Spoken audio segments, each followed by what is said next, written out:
প্রথম পাতার শেষের দিকে তোমার খবরটা আছে, পড়ে নাও।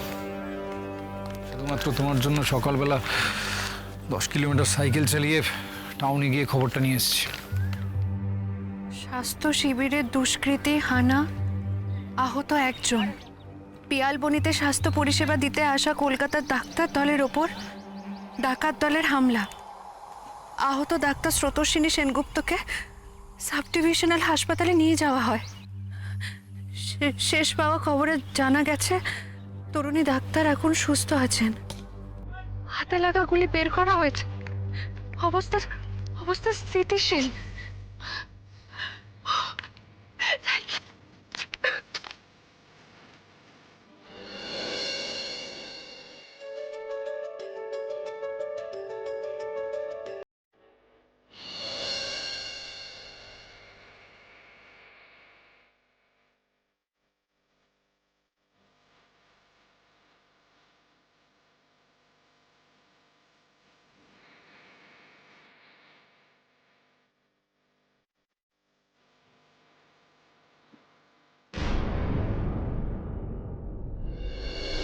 রাইফুল না,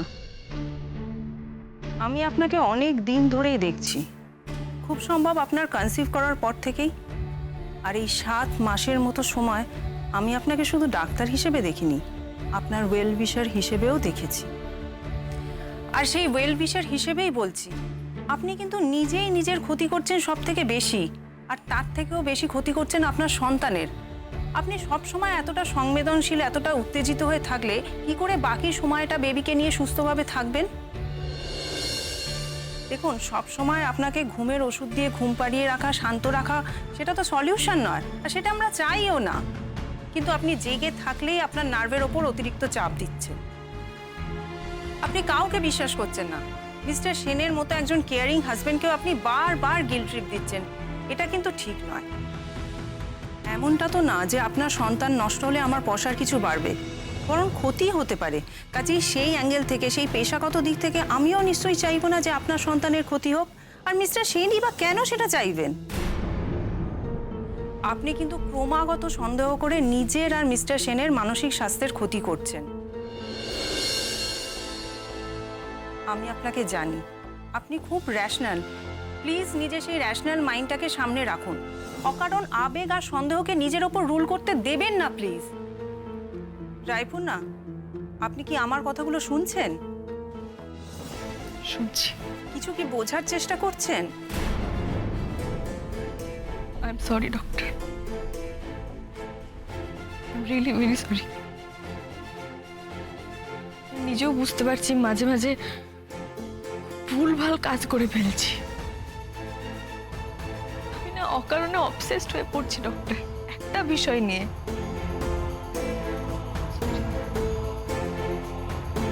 আমি সত্যি প্রচন্ড দুঃখিত, আর অনির্বাণের কাছেও দুঃখিত। অনির্বাণ মন প্রাণ দিয়ে আমাকে ভালো করার চেষ্টা করে যাচ্ছে, আর আমি শুধু ওকে দোষারোপ করে যাচ্ছি নিজের অক্ষমতা ঢাকতে। আর কিচ্ছু না। আপনার কিসের অক্ষমতা? দেখুন, এই যে পরিস্থিতিটা এসছে, এটার জন্য কেউ দোষী বা দায়ী নয়। পুরো সিচুয়েশনটাই এইরকম এসেছে। আমি মানছি এটা হয়তো একটু কঠিন মোকাবিলা করা, কিন্তু মনের জোর আর সাহস দিয়ে আপনারা দুজনেই সেটা কাটিয়ে উঠতে পারেন। দেখুন, এখানে কেউ আপনার প্রতিপক্ষ নয়। আমরা সবাই চেষ্টা করছি আপনাকেও আপনার সন্তানকে সুস্থ রাখার। আমি চেষ্টা করব ডক্টর নিজেকে সামনে রাখতে। এবার আমি আপনাকে কয়েকটা কথা বলবো, আর সেটা মিস্টার সেনের প্রেজেন্সে। প্লিজ দুম করে আপনি আবার টেনশন করবেন না প্লিজ। সিস্টার, মিস্টার সেন বাইরে আছেন, ওনাকে একটু ডেকে দাও না প্লিজ। Yes madam.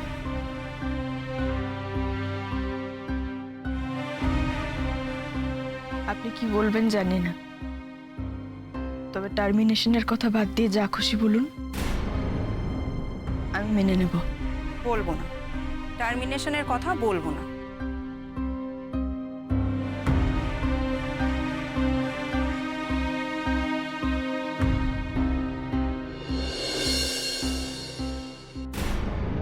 কি ব্যাপার বলো তো, কি ভাবছো তুমি তখন থেকে? তোমার বোনের খবর তো পেয়েছো, কিন্তু বোঝাও যাচ্ছে ও এখন সুস্থ আছে। মুখটা এরকম হাড়িপনা করে আছো কেন? দেখে তো মনে হচ্ছে খুব মারধর খেয়েছো। না না, কোথায়, সেরকম কিছু নয়। আমি একটা অন্য কথা ভাবছি। হ্যাঁ, সর্বনাশ, আবার অন্য কথা? এই তোমার মাথায় অন্য কোনো ফোন দিনই তো?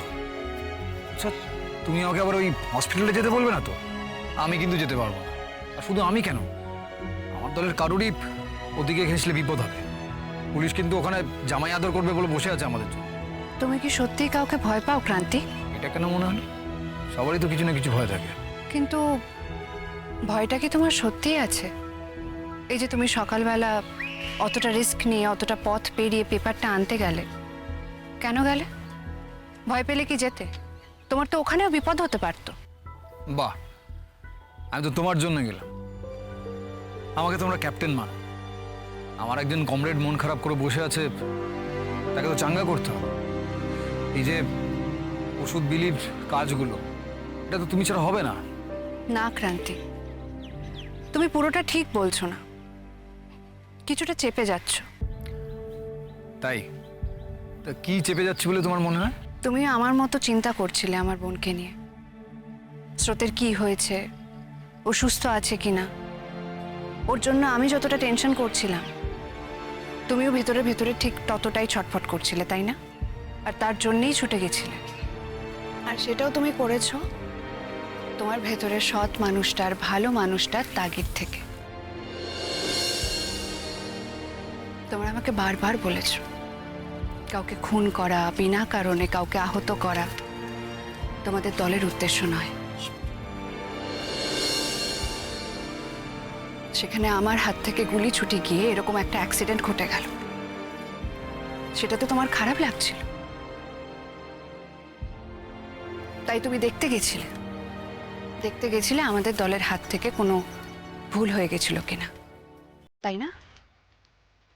শুধু আমার জন্য নয়, সত্যি করে বলো।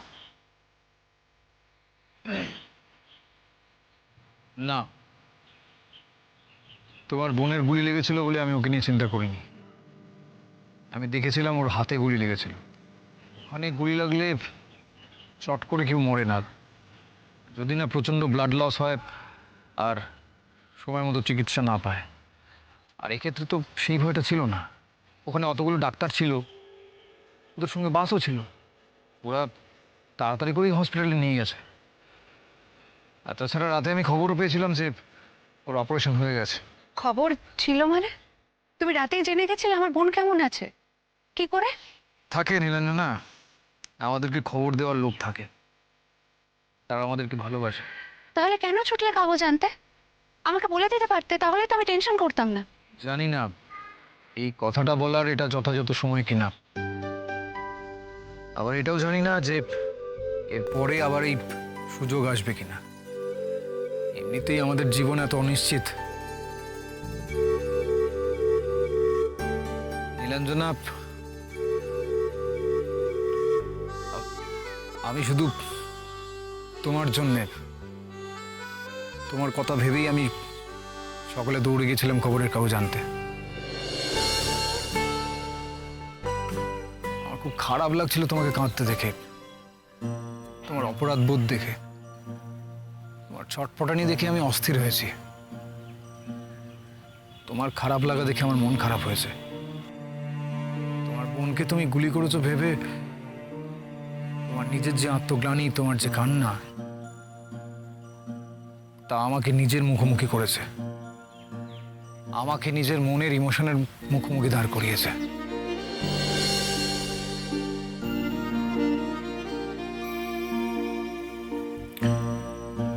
এর প্রথম ক্রান্তি তার কাজের বাইরে, গ্রামের মানুষের কাজের বাইরে,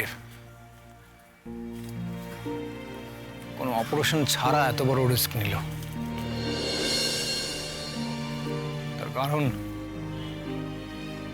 একটা মেয়ের কষ্ট তাকে খুব কষ্ট দিচ্ছিল, একটা মেয়ের চোখের জল তাকে খুব ভাবাচ্ছিল।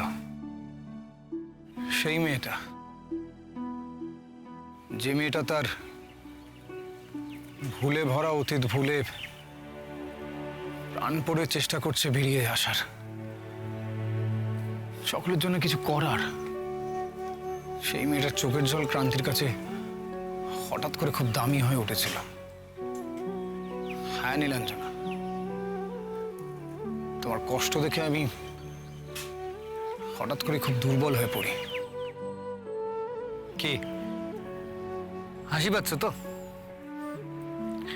ভাবছো তো যে ক্রান্তি ভাই কি করে এতটা দুর্বল হয়ে গেল?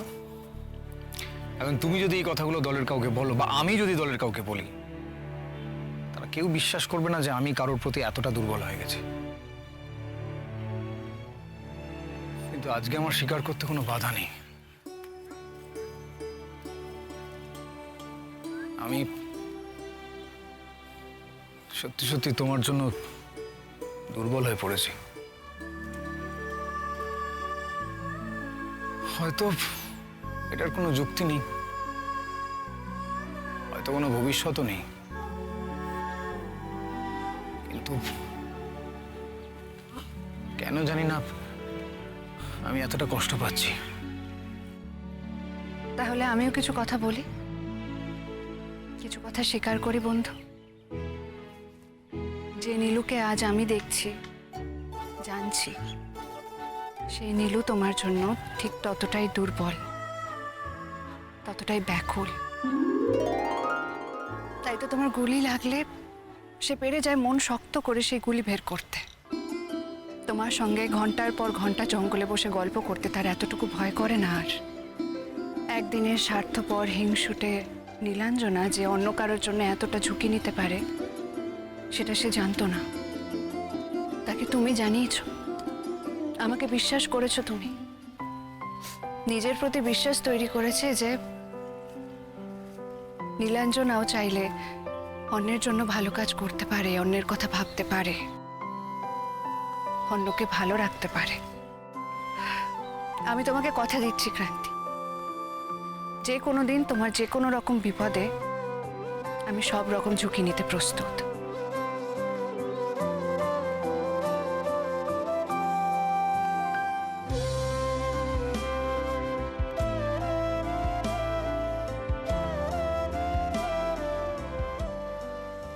মিস্টার সেন, আপনাদের দুজনকেই আজ আমার কয়েকটা কথা বলার আছে। রায়পুর্ণাকে আমি আজ রিলিজ করে দিচ্ছি, ওর আর এখানে থাকার দরকার নেই। ডক্টর, ওর এখানে কেয়ারে থাকাটাই বেশি ভালো হবে না? বারবার যেভাবে অসুস্থ হয়ে পড়ছে ও।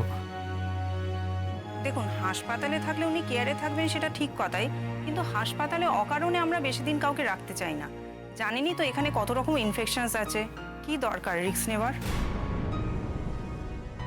এখন আমরা মেডিসিন দিচ্ছি, আপনি আমাদের ইনস্ট্রাকশন মতো আগামী 5 দিন এই মেডিসিনগুলো দেবেন। তারপর আমরা কয়েকটা টেস্ট করব, যদি দেখি বেবির পজিশন, হেলথ সব কিছু ঠিকঠাক আছে, আমরা সি সেকশন করে বাচ্চা বের করে নেব।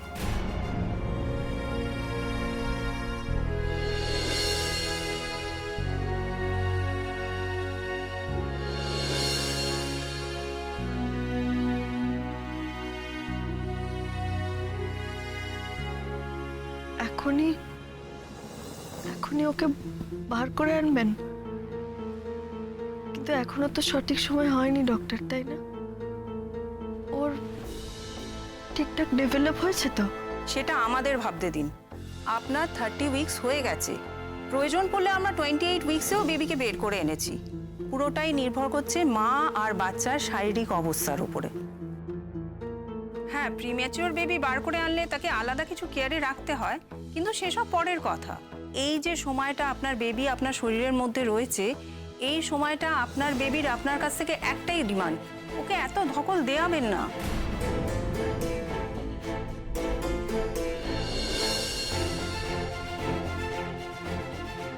আমি আবার বলছি, আপনার বেবির বিশ্রাম দরকার, শান্তি দরকার। এই আপনি হাইপার টেনশনে ভুগছেন, এই অস্থির হয়ে যাচ্ছেন, এই রেগে যাচ্ছেন, এই সবের এফেক্ট আপনার বেবির ওপর হয়। আপনি হাসি খুশি থাকুন, আপনার আশেপাশে এত ভালো মানুষেরা আছেন, আপনার হাজবেন্ডের এত ধৈর্য, সেটার পরীক্ষা নেবেন না বারবার। আপনি ওর ভালো চান তো, তাহলে নিজেকে মানসিকভাবে হালকা রাখুন, সব কিছুর মধ্যে মাথা গলাবেন না। চারপাশে এমন অনেক কিছুই হয় যা সব কিছু আপনার নিয়ন্ত্রণের মধ্যে নেই, হতে দিন সেগুলো। সব কিছু নিজের মাথায় নিয়ে নিজেকে মানসিক চাপ দেবেন না please. Doctor, please mister Sen, আপনার এখানে কিছু বলার নেই। আমি জানি আপনি আপনার ওয়াইফকে যথেষ্ট কেয়ার করছেন এবং করবেনও, কিন্তু আমি রায়পুর্ণার তরফ থেকে একটা প্রমিস চাই। ও যেন এই সেনসিটিভ ব্যাপারগুলোকে আরো জটিল করে না তোলে, সেটা কিন্তু ওকেই দেখতে হবে। বলুন রায়পুর্ণা, আপনি বদলাবেন তো নিজেকে?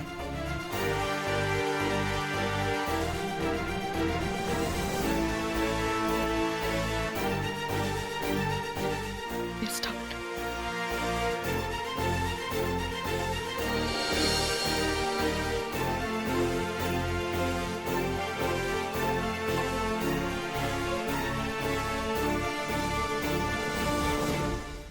দেখ কি হয়েছে দেখ। বাহ বাহ, এখানে তো অনেক বডিগার্ড দেখছি। হ্যাঁ অফিসার, ওরাই গার্ড। আর ওরা ছিল বলেই আমার ওয়াইফ এখনো বেঁচে আছে। আপনারা তো ও তল্লাটে ছিলেন না। হ্যাঁ, আমরা তো হাওয়া খাচ্ছিলাম, তাই না? আমাদের হয়েছে এই এক জ্বালা, বুঝেছেন তো? সবাই ভাবে আমরা বসে বসে হাওয়া খাই, আর না হলে ঘুষ নিই। আসলে ওই ক্রাইম আর থানার রেশিওটা কেউ মেপে দেখতে চায় না, এই আর কি। তা বাদ দিন। তা ম্যাডাম, আপনি এখন কেমন আছেন সেটা আগে বলুন। তা জঙ্গলে ক্যাম্প করতে গিয়ে গুলি খেয়ে তো যাতা অবস্থা। সবাই ভাবলো পুলিশ একেবারে অপদার্থ। কি বলেন? আমি আমি এখন ভালো আছি। বেশ বেশ বেশ, তাহলে আমার প্রশ্নের জবাব দেওয়ার মতো অবস্থায় নিশ্চয়ই আপনি আছেন। তা তার জন্য নিজের উপর কোনো জোর করতে হচ্ছে না তো?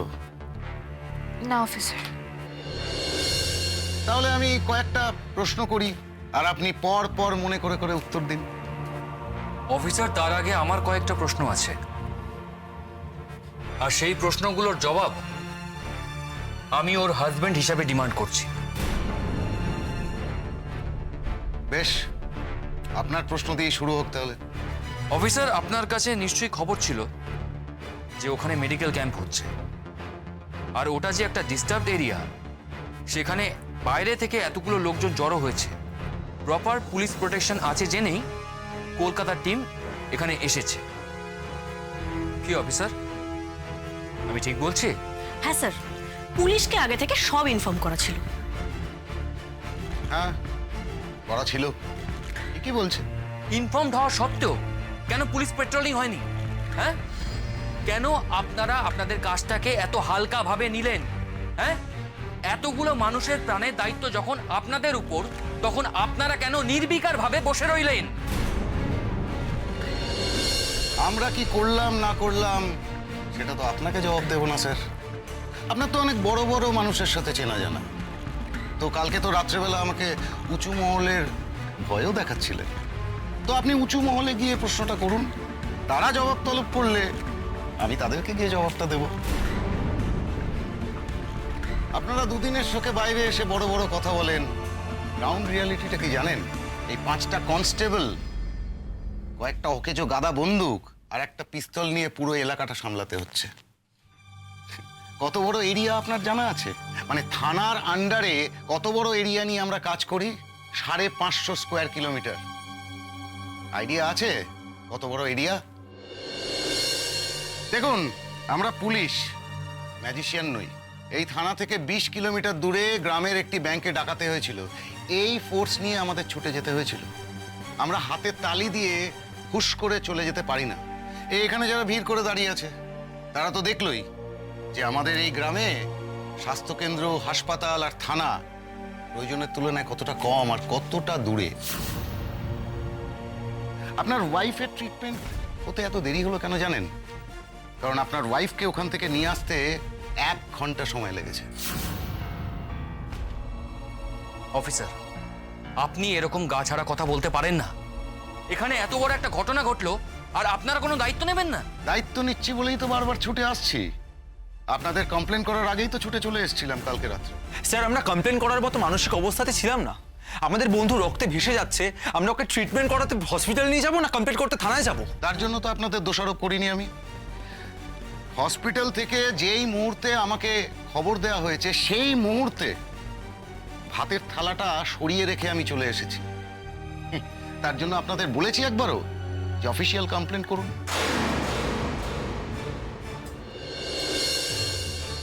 এনিওয়ে, এবার আপনি প্লিজ আপনার জেরাটা একটু বন্ধ রাখুন, নাহলে কিন্তু আমি বাধ্য হব আপনাকে বাইরে বার করে দিতে। অফিসার, সাতু প্লিজ মাথা ঠান্ডা করো, ওনাকে ওনার কাজটা করতে দাও। Very good.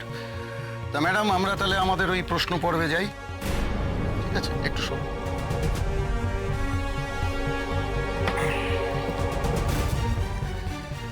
বলুন ম্যাডাম, ওখানে কি কি ঘটনা ঘটেছিল? আমি কিন্তু সবাইকে পড়া ধরবো, হ্যাঁ?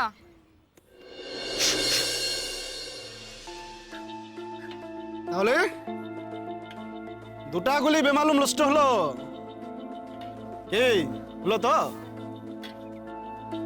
শহুরে বিবি অপারেশন সাজাইছে শুনেই না আমি বুঝে লিছি কিছু একটা তো ঝামেলা হবে। ছিটে ফুটা রক্ত দিখলো কি দিখলো না, একেবারে ভিমড়ি খেয়ে গেল। চুপ কর বটে, হ্যাঁ? সিনি তো কাল অনেক কথা হয়ে গেছে নাকি? তুই বেশি না খেন তো দে, এবার গ্যাঁজ গ্যাঁজটা না করে এনে তুই খেয়ে নে তো, খেয়ে নিয়ে আমাকে শান্তি দে। তুই তো এই কথা বলবি, তোর সঙ্গে আবার উহার পিরিত্র বেশি লা। রসিক ভাই, ও মেয়েটার উপর তোমার রাগ দিনের পর দিন বেড়েই যাচ্ছে সেই প্রথম দিন থেকে। আচ্ছা, ও শহরের মেয়েটা আমাদের সাথে কিরকম মানিয়ে গুছিয়ে নিয়েছে তো? হ্যাঁ, আমরা যেমন আছি ও তেমন ভাবে আছে, আমরা যা খাচ্ছি ও তাই খাচ্ছে, আমরা যেভাবে ওকে রেখেছি ও সেভাবেই আছে। ক্রান্তি ভাই দেয়া সব পরীক্ষাতেও পাস করেছে, তবুও কেন যে তোমার এত রাগ ওর উপর সেটাই বুঝতে পারছি না। তুই বল কেনে? সে প্রথম দিন থেকে জানিস ও শুরু করেছে, জবে থেকে ওই মেয়েটা এসেছে তবে থেকে ও মেয়েটাকে তাড়ানোর চেষ্টা করে যাচ্ছে। শোন, তাড়ানোর দরকার তো ছিল, শুরুতেই তাড়ানোর দরকার তো ছিল। ক্রান্তি ভাইয়ের মাথাটা না পুরো খারাপ হয়ে গেছে, পুরা সেটা বুঝতে পারছিস লাই? ক্রান্তি ভাই তোদের কথাটা শুনে কাজ করবে নাকি? যা ভালো মনে হইছে তাই করেছে, আর একটা ভুল করেছে বলে সেটা ধরে বসে থাকবি? আরে তাছাড়াও ওদের কি আমাদের মতো কঠিন প্রাণ? হ্যাঁ, আরে দেখলি না কালকে গুলি চালাবার পর নিজেই কেমন মন মরা হয়ে বসেছিল। আরে ওদের নরম মন। শুন বংশী, সব লরম মন ফোন বুঝি না। ঘর ছিঁড়েছি,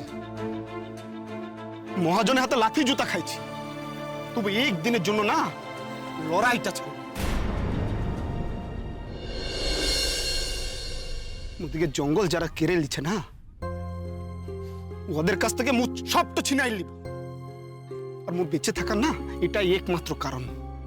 ক্রান্তি ভাইকে মু ভগবানের থেকেও বেশি বিশ্বাস করি, ভরসা করি, কিন্তু শহরে বেকুব লোকদের না মু এতটুকু বিশ্বাস করি না। তোরা দেখেলিস ক্রান্তি ভাইকে ভুলে না ওকে দল থেকে তাড়াইব, মিলালিস কিনা? তুই চুপ কর কেনে, বেশি কথা বাড়াবি না রসিক। ক্রান্তি ভাই না ওকে ওর মতো করে ঠিক গড়ে পিঠে লিবে, তোকে ওকে নিয়ে অত বেশি ভাবতে হবে না, বুঝেছিস? তোরা না এক কাম কর, ওকে না তোরা একদম পুরো মাথায় করে লাচ, মাথায় করে লাচ। তোরা থাকি সব লিয়ে মুই সময়ের মধ্যে লাই। রসিক হাত ছেড়ে যাস নাকি না?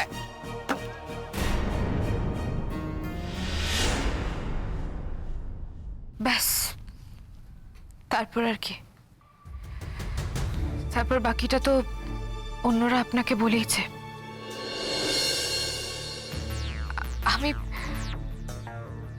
আমার এর বিষয়ে কিছু মনে নেই, বাসে ওরা আমাকে জোর করে জাগিয়ে রেখেছিল। আমার ভীষণ ঘুম পাচ্ছিল আর অসম্ভব যন্ত্রণা করছিল। তারপর হসপিটালে এনে ওটিতে ঢোকানোর আগেই হয়তো আমি সেন্সলেস হয়ে পড়েছিলাম।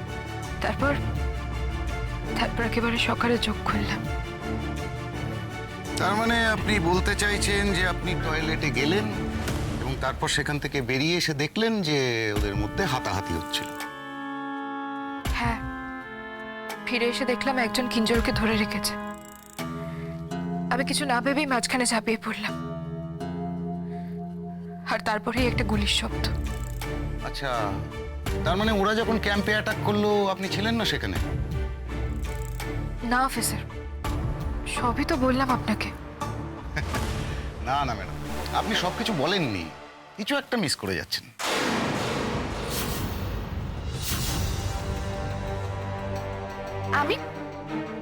আমি কি মিস করে যাচ্ছি? মানে আমি তো কিছু মিস করে যাচ্ছি না। আমাকে মেসি ভাইয়ের ব্যাপারে সতর্ক থাকতে হবে। ওর কথাটা যেন কোনোভাবেই এখানে না ওঠে।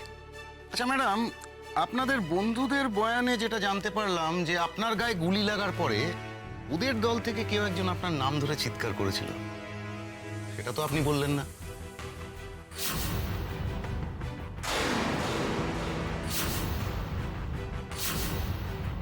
সত্যি তো, স্রোত এটা কেন বললো না?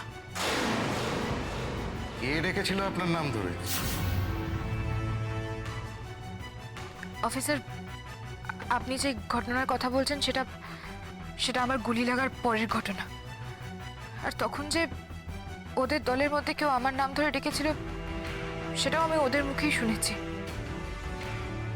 অনেস্টলি স্পিকিং অফিসার, তখন আমার কানের মধ্যে শুধু ওই গুলির কান ফাটানো আওয়াজটাই ছিল, আর কোনো শব্দ আমি শুনিনি।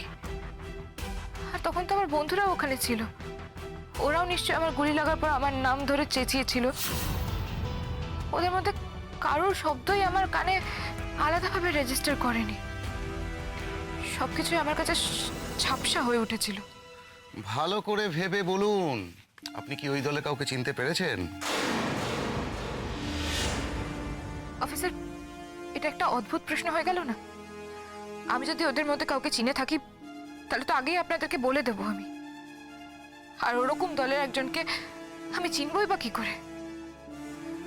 আপনারা আমার অতীত ট্রেস করে দেখতে পারেন। আমি কোনোদিনও স্টুডেন্ট পলিটিক্সেও যুক্ত ছিলাম না, তাহলে এসবের মধ্যে আমার চেনা অচেনার প্রশ্ন আসে কি করে? এগুলো পলিটিক্সের দল না ম্যাডাম, এটা হচ্ছে এক ধরনের লুটেরা দল, যারা আদর্শগতভাবে ডাকাতি করছে আর ভাবছে সমাজের সেবা করছে। ওই অনেকটা রবিনহুড টাইপের আর কি। এনিওয়ে, তার মানে আপনি কাউকে চেনেনও নি আর ডাকও শোনেন? না, একেবারেই না। কিন্তু স্রোত, তোমাকে ওরা চিনলো কি করে? তোমার নাম ওরা জানলো কি করে? তোমার নাম ওরা কেন বলবে?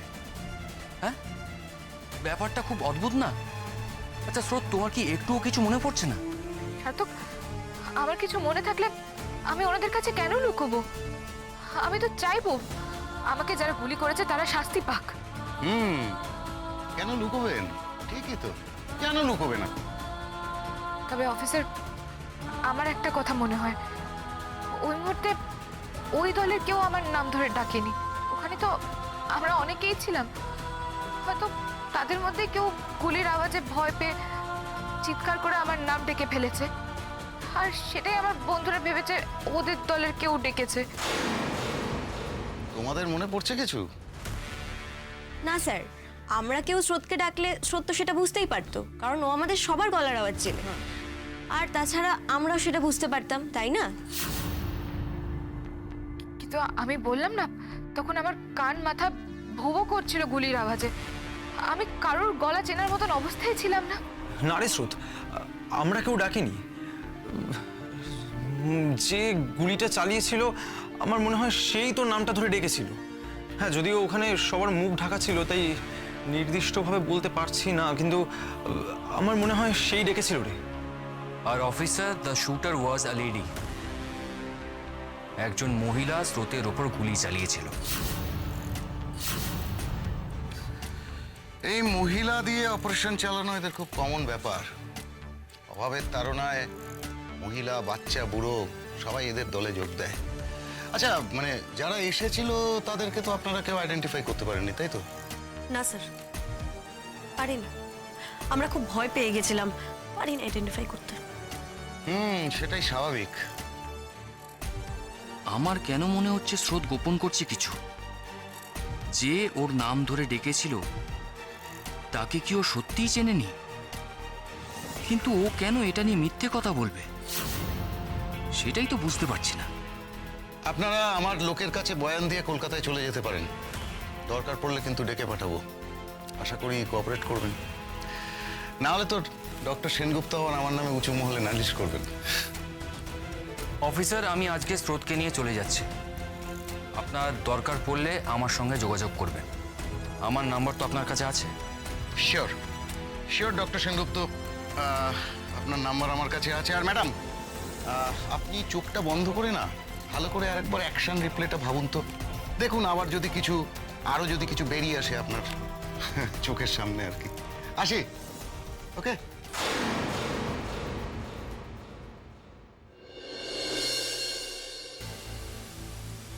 স্যার, বাইরে প্রেসের লোক দাঁড়িয়ে আছে, হাসপাতালের ভেতরে তো ঢুকতে দেওয়া হয়নি। আপনারা কি কথা বলবেন? না, আমরা কথা বলবো না। স্যার, প্রেস কিন্তু ছাড়বে বলে মনে হয় না।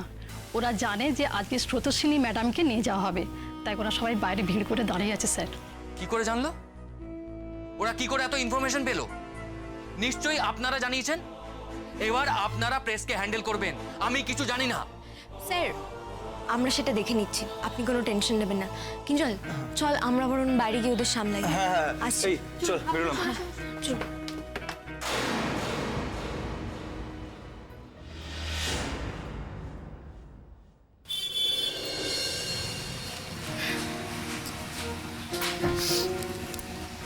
আবার কেন কাঁদছো মা? আমি তো বাড়ি যাচ্ছি, ডক্টর নিজে আমাকে রিলিজ করেছে, আমি জোর করিনি ওনাদের। আর আমি কথা দিয়েছি আমি আর কখনো এমন কিছু করব না যাতে তোমাদের সকলকে হেল্পলেস হয়ে যেতে হয়। ওনারাও আমাকে বলেছেন মা, যত তাড়াতাড়ি সম্ভব ওনারা আমার বেবিকে নিয়ে আসার চেষ্টা করবেন। কেঁদো না মা, প্লিজ কেঁদো না। কাঁদছি না মা, কাঁদছি না। তুই দেখবি এবার ঠাকুরের আশীর্বাদে এবার থেকে সব ভালো হবে মারে। তুই কাঁদছিস কেন? সব ভালো হবে।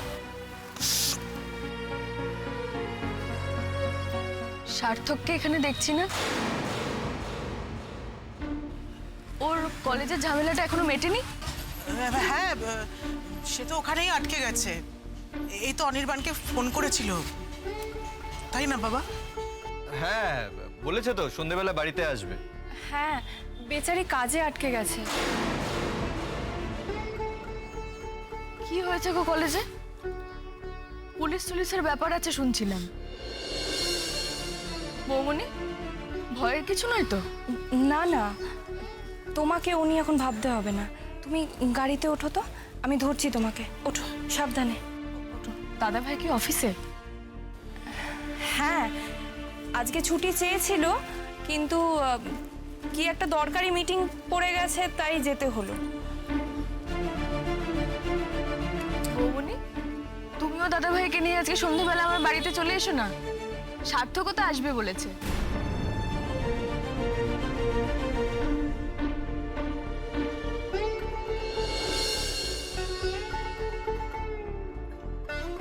মা, কি হয়েছে বলো তো তোমার?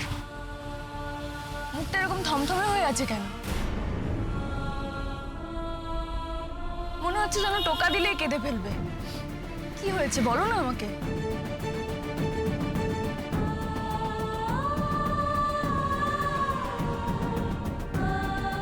আমার একটা ফোন এসেছে, আমি একটু কথা বলে আসছি। হ্যাঁ, স্রোতের তো আজকে বিকেল নাগাদই ফেরার কথা। আমি বরং এক কাজ করি, আমি সার্থককে ফোন করে বলে দিই যে স্রোতকে নিয়ে একেবারে যেন বিকেলবেলা আমার বাড়িতে চলে আসে, তাই না? মা, তুমিও চলে এসো ওখানে, বুঝলে? সবাই মিলে একসঙ্গে আমরা স্রোতের মুখে ক্যাম্পের গল্প শুনবো, কি কি হলো ওখানে। দেখবে তোমারও ভালো লাগবে।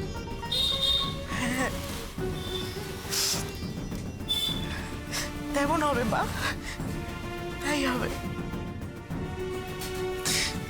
আমরা সবাই মিলে আনন্দ করব। আজ না হোক একদিন তো ঠিক হবেই। বলছি যে আমার হয়ে গেছে কাজ। চলুন তাহলে এগোই। বমনি, বসো গাড়িতে। হ্যাঁ, আমি ড্রপ করে দিচ্ছি। একদম না, তোমরা সোজা বাড়ি যাও। শহরের রাস্তাঘাটের যে অবস্থা, এখন রাইকে নিয়ে বেশি গাড়িতে ঘোরা ঠিক হবে না। আমরা এখান থেকে একটা ট্যাক্সি বুক করে নিচ্ছি। ঠিক আছে, সাবধানে যাবেন তাহলে। আমরা আসি। এসো রাই। ওকে একটু এগিয়ে দিই আমরা। ওঠ বাবা, আস্তে আস্তে আস্তে, সাবধানে।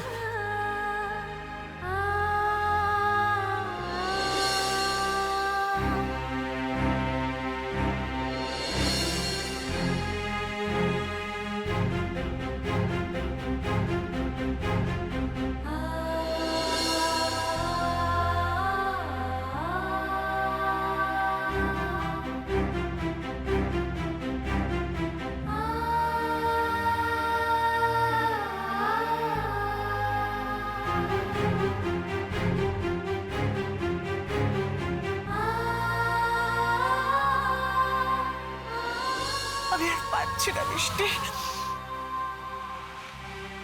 আর পারছি না।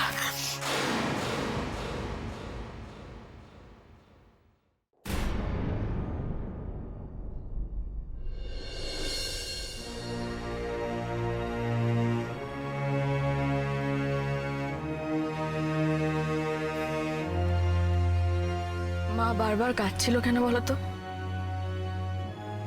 মুখটা আষাঢ়ের মেঘের মতো করে রেখেছিল। কেন আবার? টেনশন টেনশন করছিল, এত বড় একটা টেনশন, সেই টেনশনের থেকে মুক্তি পাওয়ার জন্য।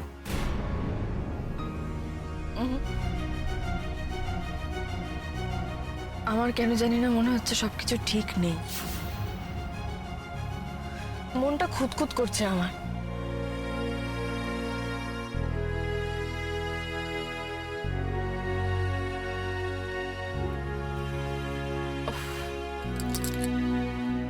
সরি, ভুল হয়ে গেছে।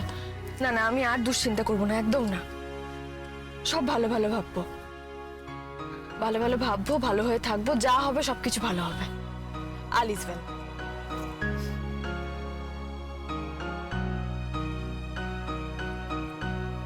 স্রোতটার জন্য মনটা খুব খচখচ করছে আমার। একবারও কথা হলো না ওর সঙ্গে। সারাদিনে যদি একবারও ওর সঙ্গে কথা হয়, অ্যাটলিস্ট একবার যদি ওর গলাটা শুনতে পাই, মনটা ভালো হয়ে যায়। আরে বাবা, ও তো পালিয়ে যায়নি, একটা কাজে বাইরে গেছে। যেখানে গেছে সেটা নেটওয়ার্ক কভারেজের বাইরে। চলে আসবে, যখন আসবে তখন চোখের সামনে দেখে নিও ওকে। একবারে চোখে দেখা হয়ে যাবে আর গলার আওয়াজটাও শুনতে পাবে। এক কাজে দু কাজ। ওনের সাথে কথা হচ্ছে না, ওনার টেনশনে মাথা খারাপ হয়ে যাচ্ছে। আর এদিকে বর যে পাশে বসে আছে, তাকে নিয়ে কোনো মাথা ব্যথা নেই, ভাবছেই না বরকে নিয়ে।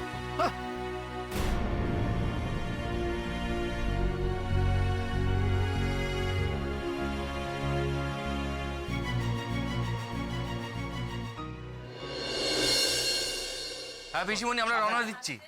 হ্যাঁ হ্যাঁ, কি বলছো? হ্যাঁ, বেরোচ্ছি বেরোচ্ছি বেরোচ্ছি।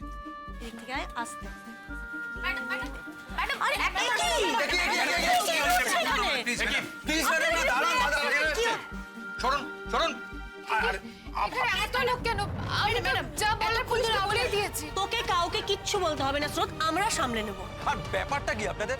আপনাদেরকে তো অলরেডি সবটা ব্রিফ করেছি আগে, আপনারা তাও এসে ডিস্টার্ব করছেন। দেখুন দেখুন, স্রোত সেনগুপ্ত এখন ফিজিক্যালি মেন্টালি সুস্থ অবস্থায় নেই। আপনারা প্লিজ সরে যান, সরে যান। ও এখন কিছু বলতে পারবে না। শুনুন ম্যাডাম, আমরা আপনার মুখ থেকে শুনতে চাই। আপনি বলুন, আপনি কিছু বলুন ম্যাডাম। কি হয়েছিল? কেন আপনাকে গুলি করা হয়েছে? আপনারা জানতো, একদম ঝামেলা করবেন না। দেখুন, পেশেন্টের কাল রাতের ওটি হয়েছে, এখন ওনার রেস্ট দরকার। আপনারা যদি এখানে ঝামেলা করেন তাহলে কিন্তু আমরা পুলিশ ডাকবো। হ্যাঁ, ম্যাডাম একটা কথা ম্যাডাম, কোনো কথা আমরা আর কেউ বলবো না। আপনারা আমাদের কথা শুনতে পাচ্ছেন না, না বুঝতে পারছেন না? কাল যে আপনাকে হঠাৎ করে গুলি করা হয়, এর পিছনে কে আছে বলে আপনার সন্দেহ? আপনার কি কারোর সাথে কোনো ব্যক্তিগত শত্রুতা ছিল? কি? দেখুন দেখুন দেখুন, এরকম অবান্তর কথা আমাদের জিজ্ঞেস করবেন না। আমরা কলকাতা থেকে এখানে কাজে এসেছি, আমাদের সঙ্গে কারো কোনো রকম শত্রুতা নেই। কিন্তু সত্যশ্রেণী সেনগুপ্তকে টার্গেট করে কেন গুলি ছোড়া হলো? এখানে তো আরো অনেকে ছিলেন। আশ্চর্য! আপনারা রং চড়াচ্ছেন কেন? একদম রং চড়াবেন না। কাউকে টার্গেট করে কোনো গুলি ছোড়া হয়নি। গুলিটা অ্যাক্সিডেন্টালি স্রোতসিনের গায়ে গিয়ে লেগেছে। আর এটা আমরা অলরেডি আমাদের আগে স্টেটমেন্টে জানিয়ে দিয়েছি আপনাদের, ঠিক আছে? কাজে দয়া করে আমাদেরকে এবার যেতে দিন। আপনি কিছু বলবেন না। প্লিজ ম্যাডাম, আপনি সরে যান আপনারা, সরে যান।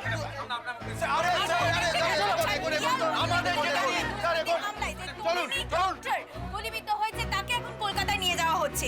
আরো কিছু জানতে হলে আমাদের সঙ্গে থাকুন।